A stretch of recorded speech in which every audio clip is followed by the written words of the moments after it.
nose down there to the vegetable here. That's when I called 911 and drove up here and looked at it. You just hear his engines cutting in and out, and when he hit the ground, he just a big bug. There wasn't any flames or fire or nothing. That was just it. No smoke? No smoke, nothing. Just everything was scattered out. Yes.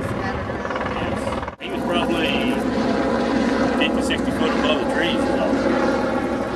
He wasn't, about 30 seconds time I seen him, so he started moving around and went down. This is a big open field, and if you're going to find a place to touch down, this would be a good spot. Did it maybe appear initially he was trying to do that when the nose? Right. Okay. You know, he kind of went down left wing first. Gotcha. We received a call about 9 p.m. Yesterday evening that there was a single-engine aircraft accident located near Tolar, Texas. Immediately we began the response, coordinated with the Federal Aviation Administration.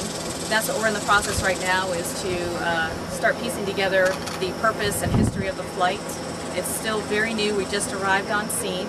And what we're going to be doing today is we're going to be going out to the accident site, and we're going to be doing a survey assessment of the aircraft. We want to make sure that all the pieces of the aircraft are located at the site. And then the aircraft will be recovered and taken to a secured salvage facility, and any follow-up investigation work will be conducted at that point. We're still piecing that together. We're still very much in the preliminary stages. What we do know is that there was no flight plan filed, so we know that there wasn't anything in the register for that. However, we are looking at radar data, and we're trying to go back and put those dots together to see where the aircraft departed from. We're not sure the purpose of the flight. We don't know if it was an instructional flight. We don't know if this was just a pleasure flight. So we're still very much still putting those pieces of the puzzle together. No, it's not unusual. If they were doing a local flight, you won't normally see someone file a flight plan.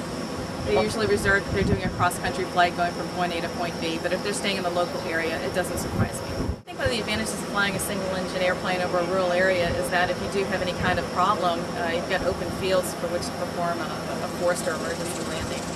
That's right. Versus a populated area where you may not have as many put-down areas. We start doing a complete assessment of the entire aircraft, and we see what parts are there. Because that's one of the first things we want to do, is survey the whole site. We want to make sure all the four corners of the airplane are there.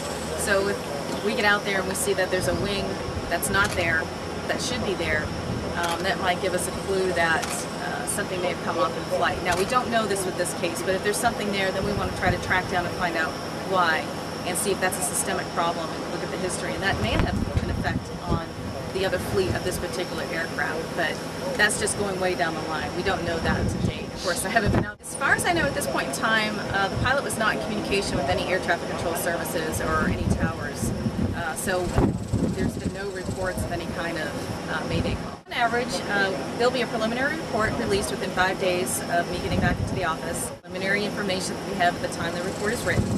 And in approximately 6 to 7 months, we'll release a factual report.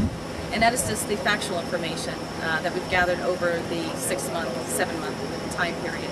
And then after that, that report is submitted to our 5 presidentially appointed board members for determination of probable cause. And when that's done, it is released as a final report, and that's when the probable cause is issued. So you're looking at a total of anywhere from 6 to 9 months.